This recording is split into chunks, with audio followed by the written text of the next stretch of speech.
that can be fixed by adding a chemical or taking out a chemical. But in this culture, we have always referred to soil as our mother.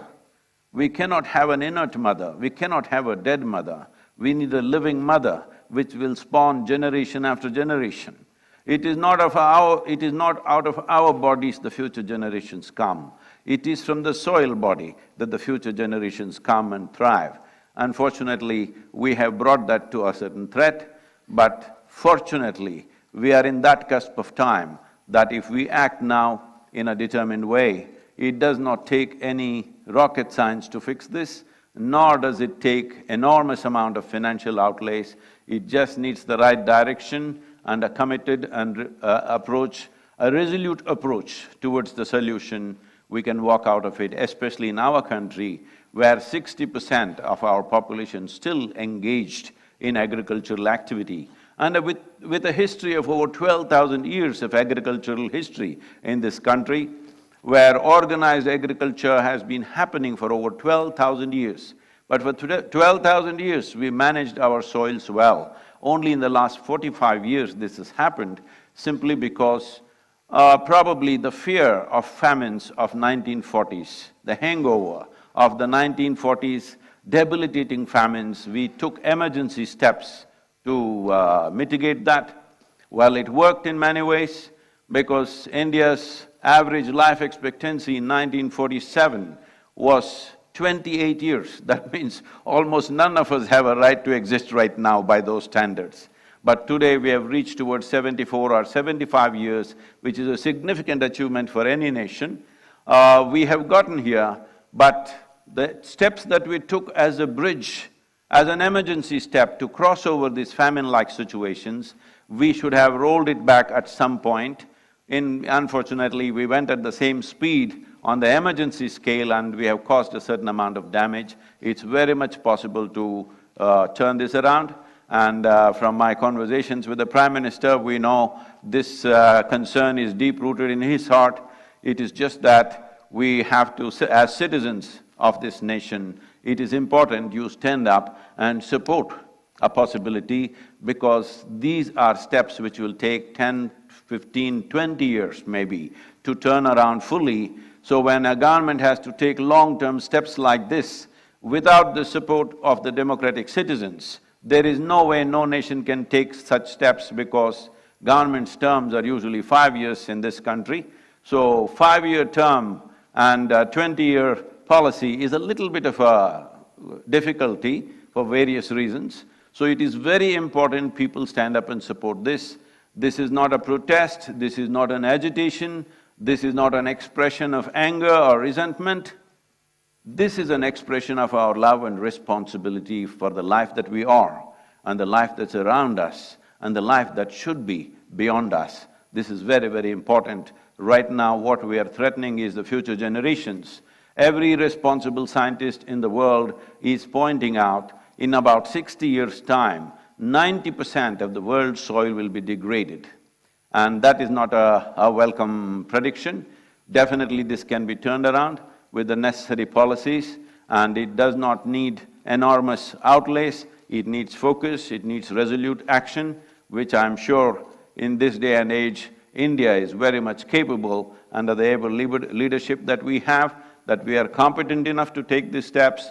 So it is not a situation of hopelessness. It is a situation where all of us have to tighten our belt and act and move in the direction of the solution rather than moving towards a problem.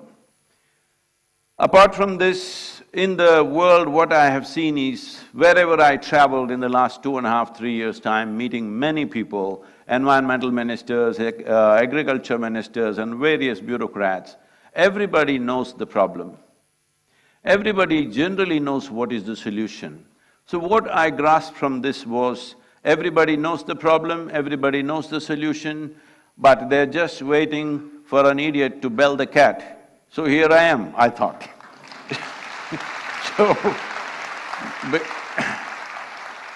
Because the problem is known to everybody in the world, all UN agencies are very conversant with the problem, most nations are very conversant with the problem, but somehow there was a silence. Fortunately, in the last 75 days. It is India 75, it's my great privilege in 75 days I'm in New Delhi.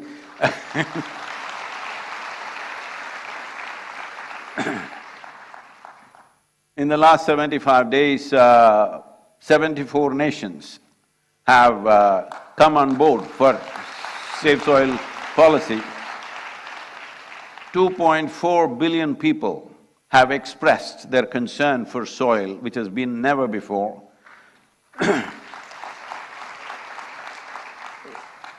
So once people want it, how can we stop it? Definitely it will happen. The most important aspect of this Save Soil movement is, it is not against anybody. It is not against any industry, it is not against any lobby, it is not against anybody. I've been talking to fertilizer industries, pesticides, herbicides. They're saying, are you against us? I say, I'm only against suicide. I'm not against any other side. It is not anybody's business to tell the farmer how he should farm. All we want is keep the soil alive, keep the soil rich. Is a farmer against a rich soil? No. Just that farmer's economy has been so fragile, any change he's afraid of. If an incentive-based policy is pushed, definitely most farmers will respond in a very, very positive way. We are very sure about this because we have spoken extensively to farming community around the world, and we find everybody is absolutely positive about this. It is just that they need incentive support, which doesn't cost much in this country. Just something as simple as bringing cover crops, which were very much a part of our culture just 45 to 50 years ago. Just bringing cover crops will make the organic content in the soil go up to 3% within 6 to 8 years' time. Only cover crops in summer can do that because it will add 1.5 to 2 inches of humus every year, and it will solve this problem. This is a very simple approach. If we want to do it more aggressively, then it may cost more money. But to do it in the simplest possible way is cover crop. Why I'm saying cover crop is, right now it's the month of May. If you fly across India, you will see, except Western Ghats and northeastern part of India, largely it looks like a brown desert. This is not how India should look. Whatever the season, there must be green leaf on the land, and this was the way India's farming used to be. This is the way the wisdom of the farming community used to work, but unfortunately, we have dropped these things for whatever reasons. Instead of looking for who is to be blamed, instead of looking for what is the problem, who caused the problem, all of us are the problem, and all of us should become the solution. Thank you very much. And once again, thank you, sir, for being here. If I can say one, as the Prime Minister has taken up the Solar Alliance, I think there's an immense opportunity. After talking to various leaders around the world, I realize India and the Prime Minister of India could take up the leadership of soil regeneration in India and the world. The global leadership for soil regeneration, starting with G20, considering we are going to have the stewardship of G20 in the coming year. Thank you very much. Thank you, Sadhguru, for your enlightening words. And as mentioned by him, the Save Soil movement has already touched 2.5 billion people, and 74 countries have agreed to act to save soil. This is a movement that has united the world, a mission that has brought people together across the globe to commonly address, because it concerns each of us, everyone on earth. His message is simple. Saving soil is necessary to maintain life on our planet. As occupants of a shared planet, we have the unique opportunity now to be part of the solutions for crises like soil extinction and desertification. Here's presenting to you a video that explains the science behind the Save Soil campaign.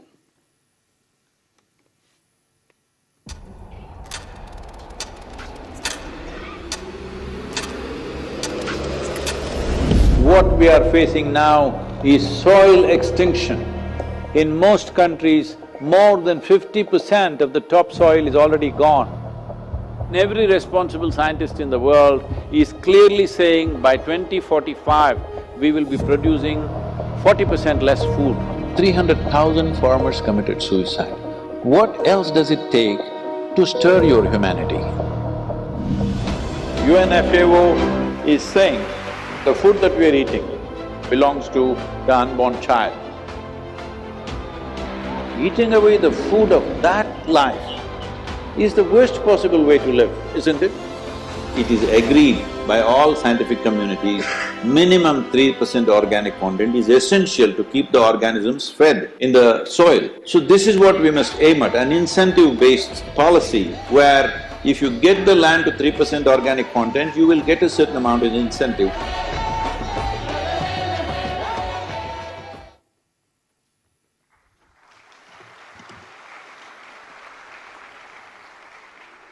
Ladies and gentlemen, as I mentioned earlier, several years ago, the Honorable Prime Minister, Shri Narendra Modi, had launched a nationwide scheme to help farmers to prevent soil deterioration through balanced use of fertilizers and the application of the right nutrients. The Honorable Prime Minister's foresight, vision, and commitment to the global efforts to restore and rejuvenate our planet and soil in particular from extinction is exceptional. I'd like to request the Honorable Prime Minister of India, Shri Narendra Modi ji, to please address the gathering.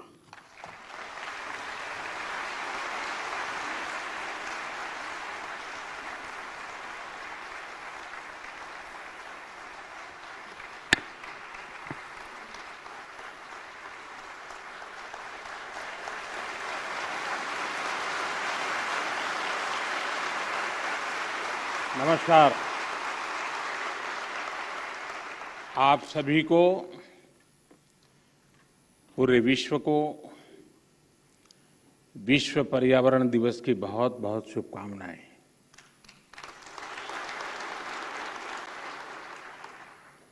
सद्गुरु और Isha foundation भी आज बधाई के पात्र हैं। मार्च में उनकी संस्था ने सेव सॉइल अभियान की शुरुआत की थी। 27 देशों से होते हुए उनकी यात्रा और 75वें दिन यहाँ पहुंची है।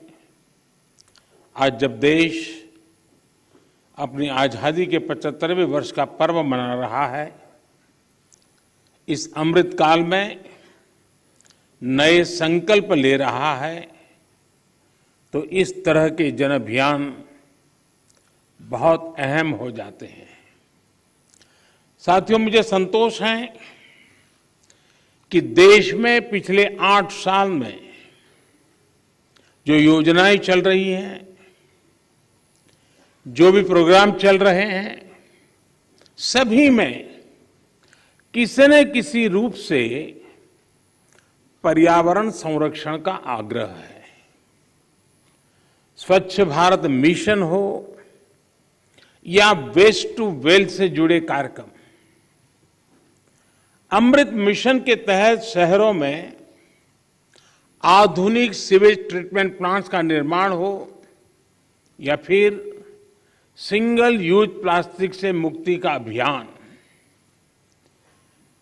या नमामि गंगे के तहत गंगा स्वच्छता का अभियान, one sun one grid solar energy पर फोकस हो या इथेनॉल के उत्पादन और ब्लेंडिंग, दोनों में वृद्धि, पर्यावरण रक्षा के भारत के प्रयास बहुआयामी रहे हैं। और भारत ये प्रयास तब तक कर रहा है जब दुनिया ने, आज जो क्लाइमेट के लिए दुनिया परेशान है, उस बर्बादी में हम लोगों की भूमिका नहीं है, हिंदुस्तान की भूमिका नहीं है। विश्व के बड़े और आधुनिक देश न केवल धरती के ज्यादा से ज्यादा संसाधन का दोहन कर रहे हैं, बल्कि सबसे ज्यादा कार्बन एमिशन भी उन्हीं के खाते में जाता है। कार्बन एमिशन का ग्लोबल औसत प्रति व्यक्ति 4 टन का है, जबकि भारत में प्रति व्यक्ति कार्बन फुटप्रिंट प्रतिवर्ष आधे टन के आसपास ही है। कहां 4 टन और कहां आधे टन।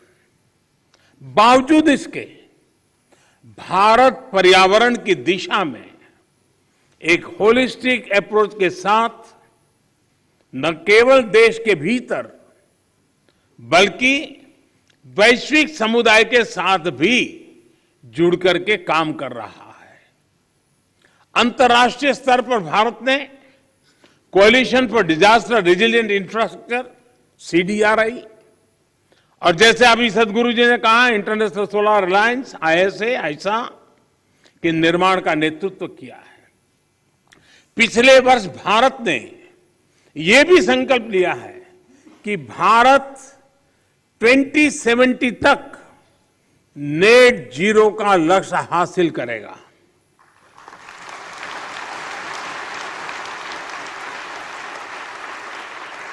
साथियों, मिट्टी या ये भूमि हमारे लिए पंच तत्वों में से एक है।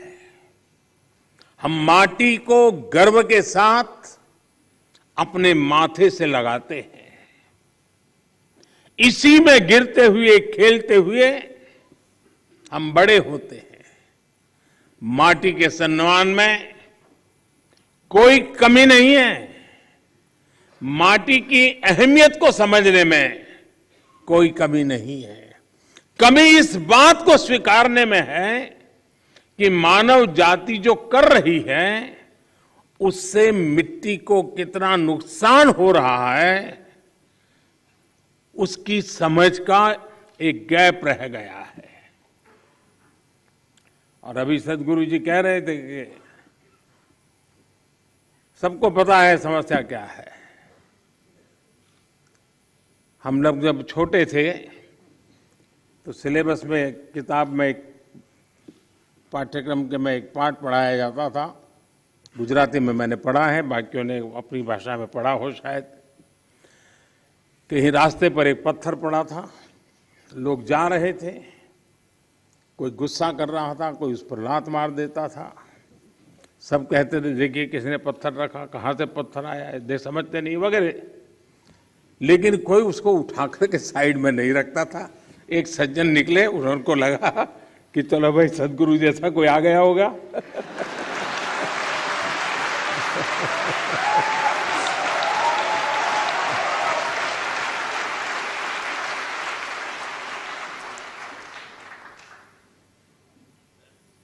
हमारे यहाँ युधिष्ठिर और दुर्योधन के भेद की जब चर्चा होती है तो दुर्योधन के विषय में जब कहा जाता है तो यही कहता है कि जाना भी धर्म न च में प्रवृत्ति।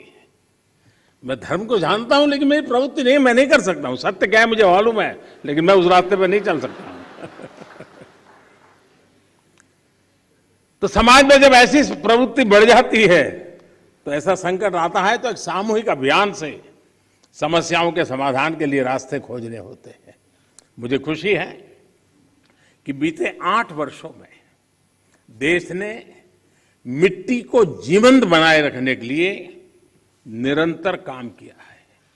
मिट्टी को बचाने के लिए हमने 5 प्रमुख बातों पर फोकस किया है। पहला, मिट्टी को केमिकल फ्री कैसे बनाएं। दूसरा, मिट्टी में जो जीव रहते हैं जिन्हें तकनीकी भाषा में आप लोग सॉइल ऑर्गेनिक मैटर कहते हैं, उन्हें कैसे बचाएं। और तीसरा, मिट्टी की नमी को कैसे बनाए रखें, उस तक जल की उपलब्धता कैसे बढ़ाएं। चौथा, भूजल कम होने की वजह से मिट्टी को जो नुकसान हो रहा है उसे कैसे दूर करें। और पांचवा, वनों का दायरा कम होने से मिट्टी का जो लगातार क्षरण हो रहा है उसे कैसे रोकें। साथियों, इन सब बातों को ध्यान में रखते हुए ही देश में बीते वर्षों में जो सबसे बड़ा बदलाव हुआ है वो है देश की कृषि नीति में। पहले हमारे देश के किसान के पास इस जानकारी का अभाव था कि उसकी मिट्टी किस प्रकार की है, उसकी मिट्टी में कौन सी कमी है, कितनी कमी है। इस समस्या को दूर करने के लिए देश में किसानों को सॉइल हेल्थ कार्ड देने का बहुत बड़ा अभियान चलाया गया।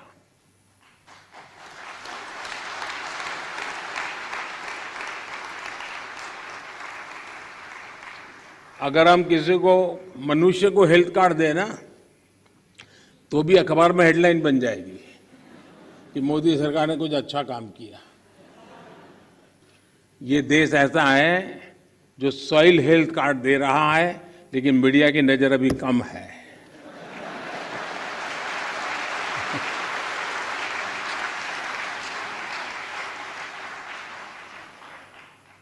पूरे देश में 22 करोड़ से ज्यादा सॉइल हेल्थ कार्ड किसानों को दिए गए, और सिर्फ कार्ड ही नहीं दिए बल्कि देश भर में सॉइल टेस्टिंग से जुड़ा एक बहुत बड़ा नेटवर्क भी तैयार हुआ है। आज देश के करोड़ों किसान सॉइल हेल्थ कार्ड से मिली जानकारी के आधार पर फर्टिलाइजर्स और माइक्रो न्यूट्रिएंट्स का उपयोग कर रहे हैं। इससे किसानों को लागत में 8 से 10% की बचत हुई है और उपज में 5 से 6% की बढ़ोतरी देखी गई है। यानी जब मिट्टी स्वस्थ हो रही है, तो उत्पाद भी बढ़ रहा है। मिट्टी को लाभ पहुंचाने में यूरिया की 100% नीम कोटिंग ने भी बहुत फायदा पहुंचाया है। माइक्रो इरिगेशन को बढ़ावा देने की वजह से, अटल भू योजना की वजह से देश के अनेक राज्यों में मिट्टी की सेहत भी संभल रही है। कभी कभी कुछ चीजें, अब मान लीजिए कोई 1.5-2 साल का बच्चा बीमार है, तबीयत ठीक नहीं हो रही है, वेट नहीं बढ़ रहा है, ऊंचाई में भी कोई फर्क नहीं आता है, और मां को कोई कहे कि जरा इसकी चिंता करो, और उसको कहीं सुना हो कि भाई स्वास्थ्य के लिए दूध वगैरह चीजें अच्छी होती हैं, और मान लो वो हर दिन 10-10 लीटर दूध में उसको स्नान करवा दे, तो उसका स्वास्थ्य ठीक होगा क्या? लेकिन अगर कोई समझदार मां एक चम्मच थोड़ा सा दूध उसको पिलाती जाए, दिन में 2 बार, 5 बार, 7 बार, एक चम्मच, तो धीरे धीरे फर्क नजर आएगा। ये फसल का भी ऐसा ही है, पूरा पानी भर करके फसल को डुबो देने से फसल अच्छी होती है ऐसा नहीं है। बूंद बूंद पानी पिलाया जाए तो फसल ज्यादा अच्छी होती है। पर ड्रॉप मोर क्रॉप।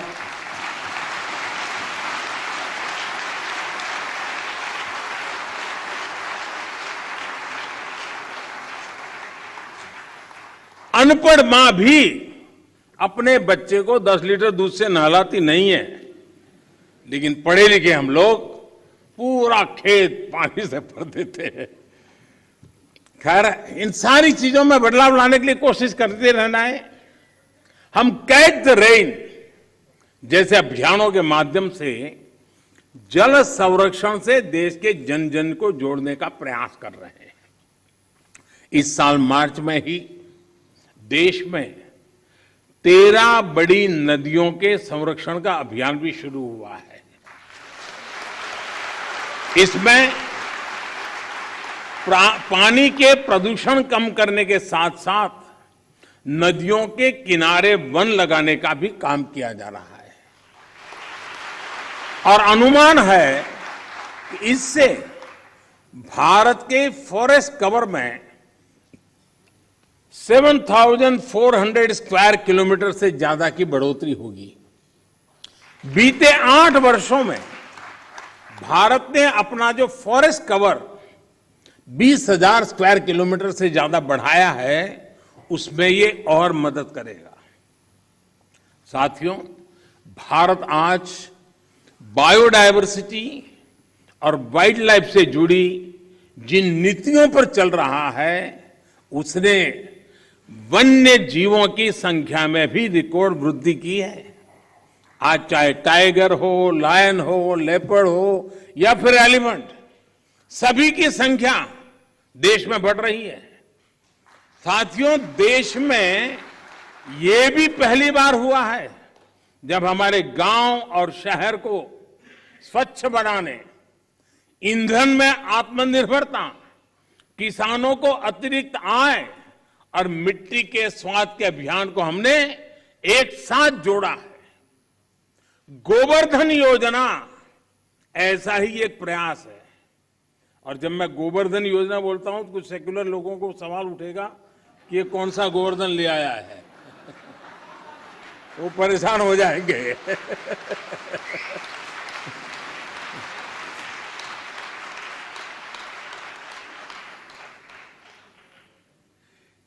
इस गोवर्धन योजना के तहत बायोगैस प्लांट्स गोबर और खेती से निकलने वाले अन्य कचरे को ऊर्जा में बदला जा रहा है। कभी आपको काशी विश्वनाथ के दर्शन के लिए जाएं तो वहां एक गोवर्धन का भी प्लांट कुछ किलोमीटर दूरी पर लगाए, जरूर देख के आइए। इससे जो जैविक खाद बनती है वो खेतों में काम आ रही है।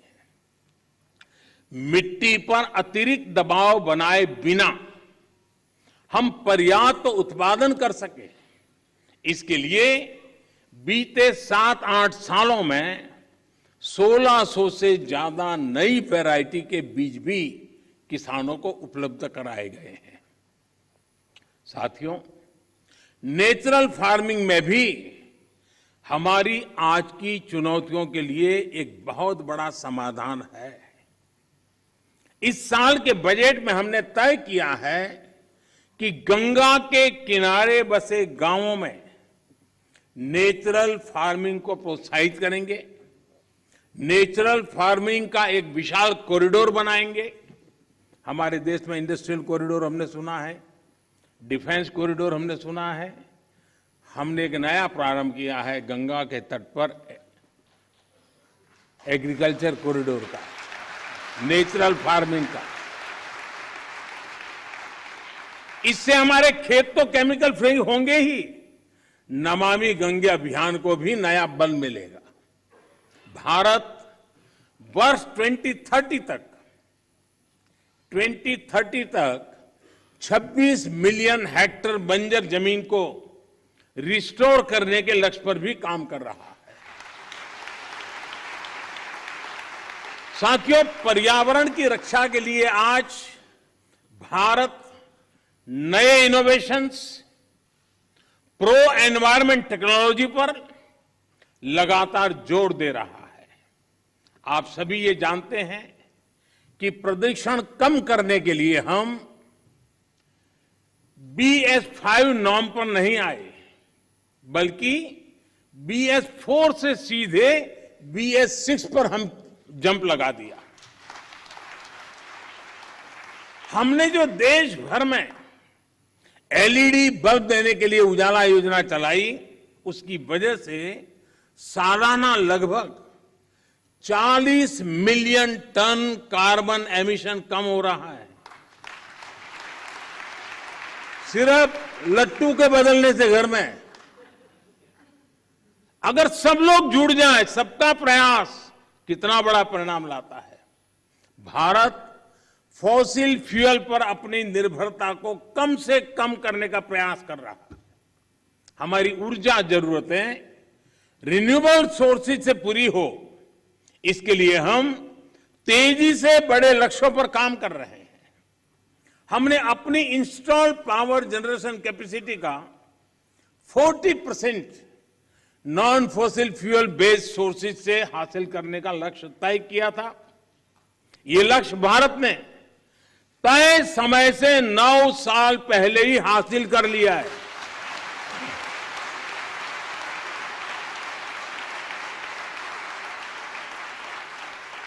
आज हमारी सोलर एनर्जी कैपेसिटी करीब 18 गुना बढ़ चुकी है। हाइड्रोजन मिशन हो या फिर सर्कुलर इकोनॉमी पॉलिसी का विषय हो, ये पर्यावरण रक्षा की हमारी प्रतिबद्धता का प्रमाण है। हमने पुरानी गाड़ियों को लिए स्क्रैप पॉलिसी लाए हैं। वो स्क्रैप पॉलिसी भी अपने आप में एक बहुत बड़ा काम होने वाला है। साथियों, अपने इन प्रयासों के बीच आज पर्यावरण दिवस के दिन भारत ने एक और उपलब्धि हासिल की है और ये मेरा सौभाग्य है कि खुशखबरी देने के लिए मुझे आज बहुत उचित मंच मिल गया है।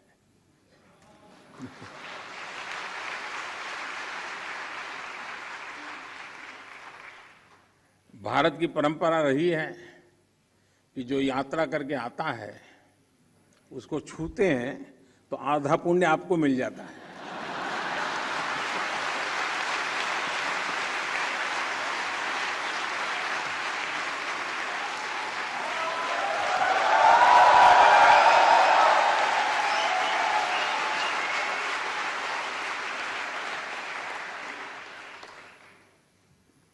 ये खुशखबरी मैं आप जरूर सुनाऊंगा और देश को और दुनिया के लोगों को भी आनंद आएगा।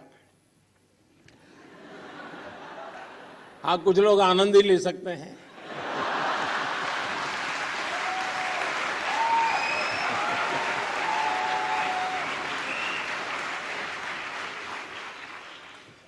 आज भारत ने पेट्रोल में 10% इथेनॉल ब्लेंडिंग के लक्ष्य को प्राप्त कर लिया है।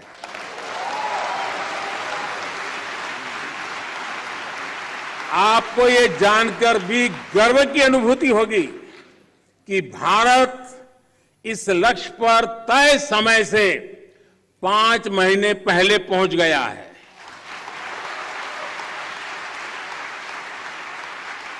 ये उपलब्धि कितनी बड़ी है, इसका अंदाजा आप इसी से लगा सकते हैं कि साल 2014 में भारत में सिर्फ 1.5% इथेनॉल की पेट्रोल में ब्लेंडिंग होती थी। इस लक्ष्य पर पहुंचने की वजह से भारत को 3 सीधे फायदे हुए हैं। एक तो इससे करीब 27 लाख टन कार्बन एमिशन कम हुआ है।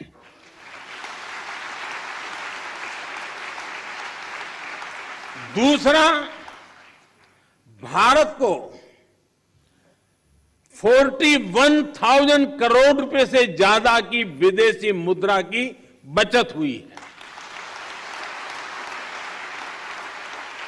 और तीसरा महत्वपूर्ण फायदा, ये देश के किसानों को इथेनॉल ब्लेंडिंग बढ़ने की वजह से 8 वर्षों में 40,000 करोड़ रुपए से भी ज्यादा आय हुई है।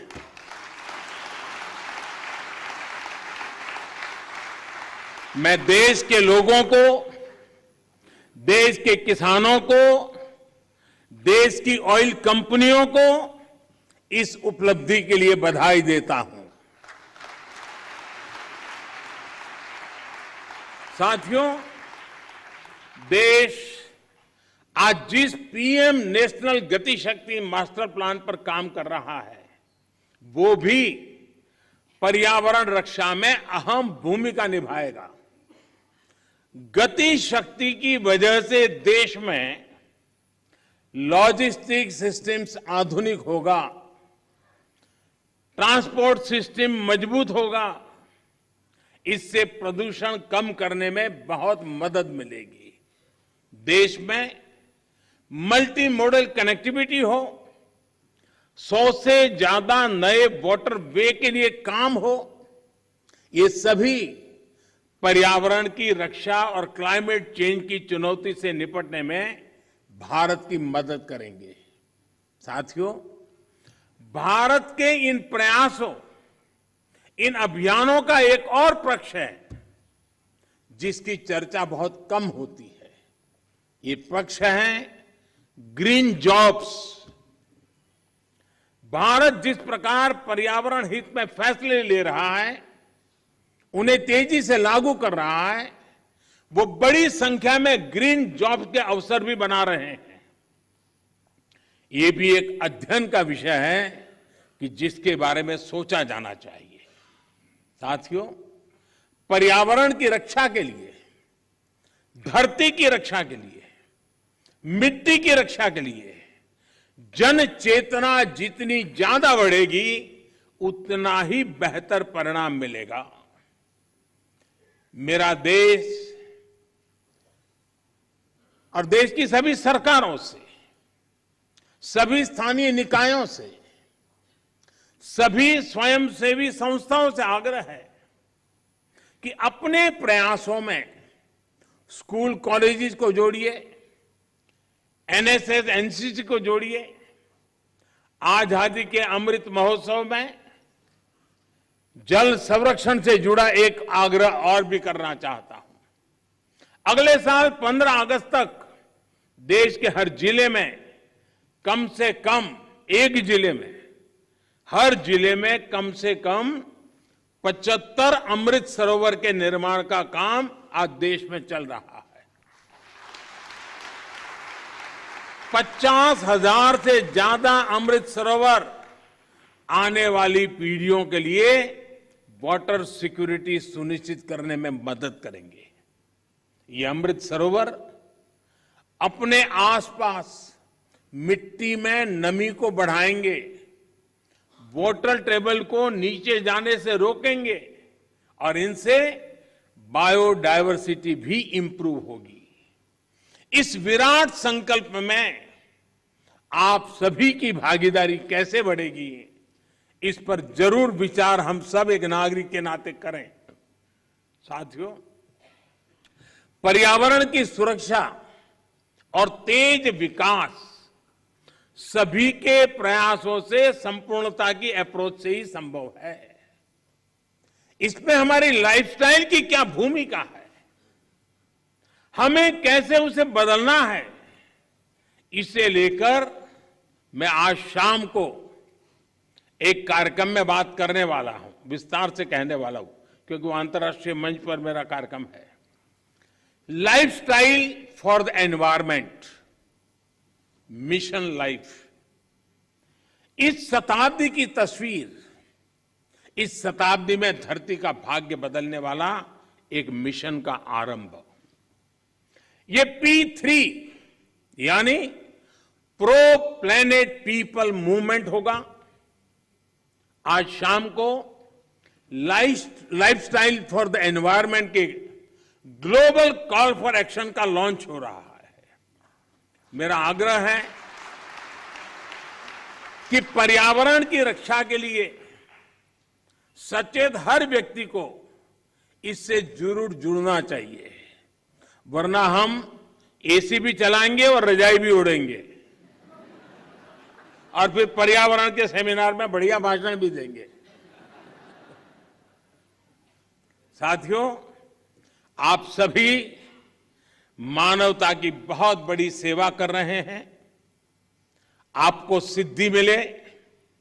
सदगुरु जी ने जो लंबी ये यानी मेहनत वाली यात्रा है, बाइक पे, वैसे उनका बचपन से शौक रहा है ये, लेकिन फिर भी काम बड़ा कठिन होता है। क्योंकि मैं कभी यात्राओं को ऑर्गेनाइज करता रहता था और मैं कहता था मेरी पार्टी में कि एक यात्रा को चलाना मतलब 5-10 साल उम्र कम कर देना, इतनी मेहनत पड़ती है।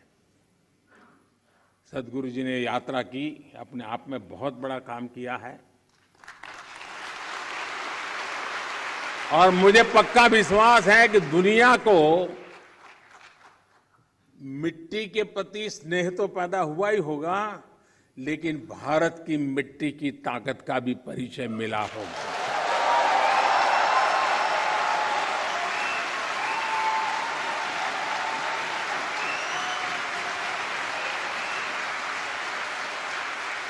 आप सबको बहुत बहुत शुभकामनाएं। धन्यवाद।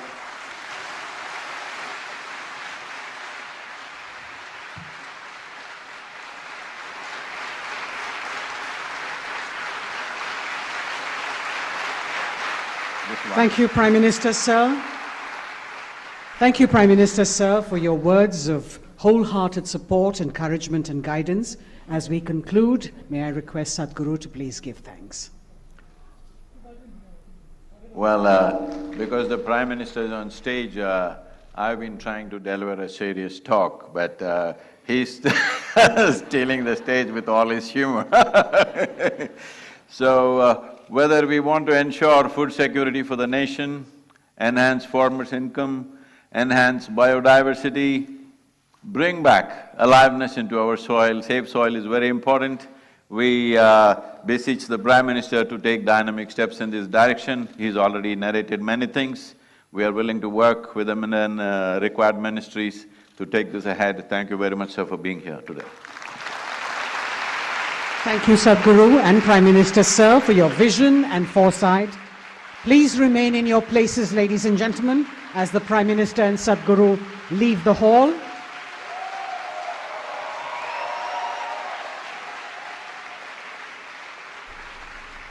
Please be seated.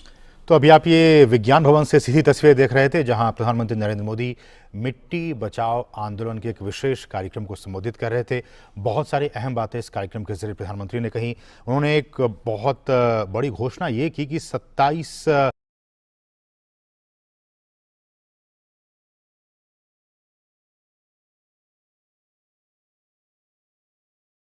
मुख्यमंत्री योगी आदित्यनाथ जी से कृपया देश के प्रधानमंत्री महोदय का स्वागत करें, अभिनंदन करें। एक जनपद एक उत्पाद के अंतर्गत फिरोजाबाद के कांच से बना हुआ ये राम दरबार उत्तर प्रदेश के मुख्यमंत्री योगी आदित्यनाथ जी माननीय प्रधानमंत्री जी को भेंट कर रहे हैं। पिछले 8 वर्ष देश और प्रदेश के लिए अद्भुत बदलाव के वर्ष रहे हैं। सभागार में उपस्थित आप सभी महानुभावों का स्वागत करने के लिए तथा इस आयोजन के विषय में विस्तार से प्रकाश डालने के लिए अब मैं उत्तर प्रदेश के औद्योगिक विकास मंत्री श्री नंद गोपाल नंदी जी को स्वागत भाषण के लिए आमंत्रित करता हूं। श्री नंद गोपाल नंदी।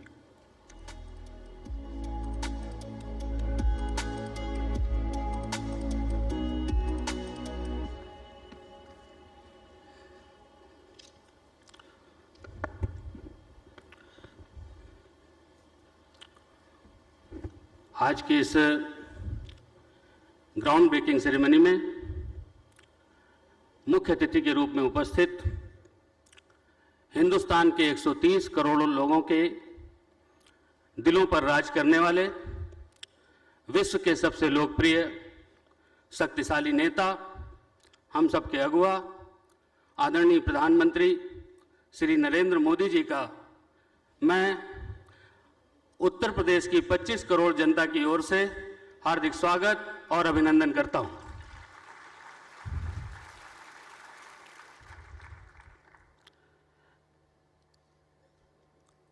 उत्तर प्रदेश के 25 करोड़ प्रदेशवासियों की समृद्धि और खुशहाली के लिए सतत समर्पित नए भारत के नए उत्तर प्रदेश के शिल्पकार उत्तर प्रदेश के कर्मयोगी मुख्यमंत्री योगी आदित्यनाथ जी का भी मैं इस मंच पर हार्दिक स्वागत और अभिनंदन करता हूं। देश के यशस्वी रक्षा मंत्री आदरणीय राजनाथ सिंह जी, केंद्रीय मंत्री आदरणीय महेंद्र नाथ पांडे जी, विधानसभा अध्यक्ष माननीय सतीश महाना जी, विधान परिषद के सभापति माननीय कुंवर मानवेंद्र बहादुर सिंह जी, माननीय उप मुख्यमंत्री केशव प्रसाद मौर्य जी, माननीय उप मुख्यमंत्री श्री ब्रजेश पाठक जी, मंत्रिमंडल के हमारे सभी सहयोगी साथीगण, मुख्य सचिव दुर्गा शंकर मिश्रा जी, आए हुए सभी उद्यमियों, गणमान्य अतिथियों, पत्रकार बंधुओं, मैं आपका स्वागत और अभिनंदन करता हूं अपनी ओर से, अपनी सरकार की ओर से और सरकार के मुखिया योगी आदित्यनाथ जी की ओर से आप सभी का हार्दिक स्वागत और अभिनंदन करता हूं। आज की इस ग्राउंड ब्रेकिंग सेरेमनी में उपस्थित उद्योग जगत की जानी मानी सभी हस्तियों का और सेरेमनी में शामिल प्रत्येक निवेशक का हम विशेष रूप से आभार करते हैं। आपकी प्रतिबद्धता और प्रयासों से आज का ये आयोजन सफल हुआ है। आपकी उपस्थिति हमारे मनोबल को बढ़ाने वाली है और उत्तर प्रदेश के औद्योगिक परिवेश को बदलने में आप सभी का अमूल्य योगदान है। हम सबका परम सौभाग्य है कि यह सेरेमनी ऐसे समय में आयोजित हो रही है जब पूरा देश आदरणीय प्रधानमंत्री जी के यशस्वी नेतृत्व में केंद्र सरकार के सफलतम 8 साल पूरे होने का उत्सव मना रहा है। इन 8 सालों में माननीय प्रधानमंत्री जी ने बिना रुके, बिना थके 130 करोड़ भारतवासियों की तरक्की और खुशहाली के लिए लगातार काम कर रहे हैं। ये 8 साल सुशासन और सेवा को समर्पित रहे। ये 8 साल भरोसे और विश्वास को समर्पित रहे। ये 8 साल तरक्की और समृद्धि को समर्पित रहे। इन 8 सालों में पूरी दुनिया ने भारत की चमक और धमक को महसूस किया है। इन 8 सालों में देश की तकदीर और तस्वीर दोनों बदली है। माननीय प्रधानमंत्री जी, आपके प्रेरणादायी मार्गदर्शन और माननीय मुख्यमंत्री जी के यशस्वी नेतृत्व में नए भारत का नया उत्तर प्रदेश आपकी अपेक्षा के अनुरूप अपने सर्वोत्तम सामर्थ्य के साथ देश की तरक्की में अपना योगदान सुनिश्चित कर रहा है। अब उत्तर प्रदेश की पहचान अमेठी और सैफई से नहीं बल्कि अयोध्या, मथुरा, काशी और कुशीनगर से होती है। पूरी दुनिया में प्रभु श्री राम, भगवान श्री कृष्ण, बाबा विश्वनाथ, भगवान बुद्ध पर आस्था रखने वाले करोड़ों लोग आज उत्तर प्रदेश को उसकी पौराणिक पहचान से मिलने से गदगद हैं और खुशी इजहार करते हैं और उनके मन में एक